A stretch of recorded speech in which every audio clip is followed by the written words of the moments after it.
Here today to talk about the art of en plein air painting, the style of en plein air painting, where it originated, and how the group of seven made their way of painting the Canadian landscape their own by focusing on the small oil sketches. En plein air painting began in France in the 1860s, and the group that most people are familiar with are the Impressionists. Now, they were traditionally artists who were working in the studio in a more classical style, but as young painters, they wanted to try a new genre, and that genre was landscape. They couldn't do it in the studio.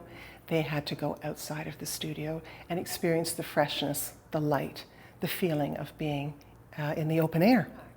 Now, the group of seven would go out sketching for a period of time, and that meant they had to take their tents, their supplies, their clothes, as well as their art supplies.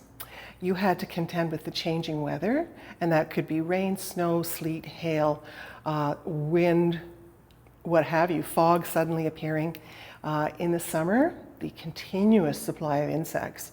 I'm sure on some of these sketches there might be a little texture from the insects that were stuck to the paint, and in larger places I would be nervous of any of the large animals that could be out there as well.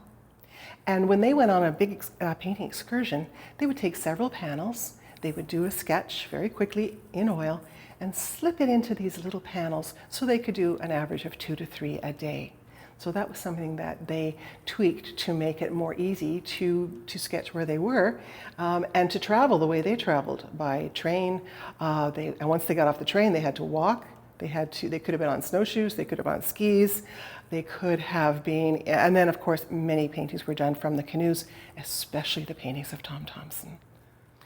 Most of the sketches were done in oil because they wanted to capture the color. They wanted to get the texture of what they were seeing onto these little panels. They also did some sketching in pencil, watercolor, and tempera, but it's the oil panels that really speak and sing to so many people. The group of seven oil paintings, or the oil sketches, and the word sketch throws some people off because people think of sketches as just a rough outline to get the bones of a larger painting. But this is the difference. Many of their sketches were not done with the intention of being reworked into larger paintings. They are complete little gems unto themselves. We're standing in front of 36 of JEH MacDonald's oil sketches. There are some more in this gallery, and we might have a little peek at a couple. And he painted all across Canada. Let's head off to Georgian Bay, another area that was very, very popular to the group of seven, up into Algoma, where we see many of the paintings done in this room. But now let's head to a very different feeling, from the density of that sketch of the logs on the river to the openness of the prairie sunrise, the flatness of the painting, the peace and solitude of being there with him in the morning. The sun is just coming up, and you have a little flock of birds, the only sound you would probably hear, soaring across the sky. Moving across to this particular piece that I thought I should share with you, our amazing executive director, Ian Desjardins, always says that he finds this to be one of his favorite little panels, and it's called Beaver Dam and Birches, done in 1919. The perfect reflection of the birches in the water, and the blue sky also reflected in this water. And this is a wonderful example of seeing how some of the pieces were worked up into a larger canvas.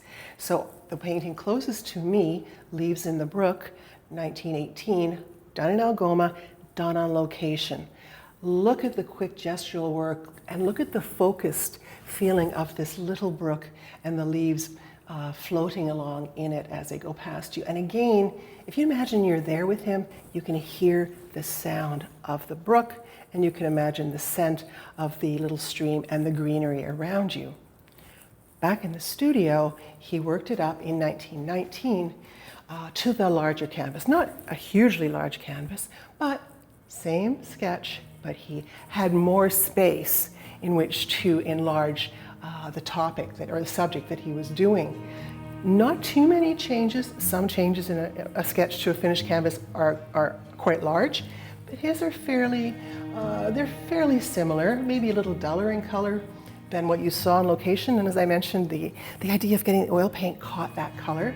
So it's a little more subdued in the studio.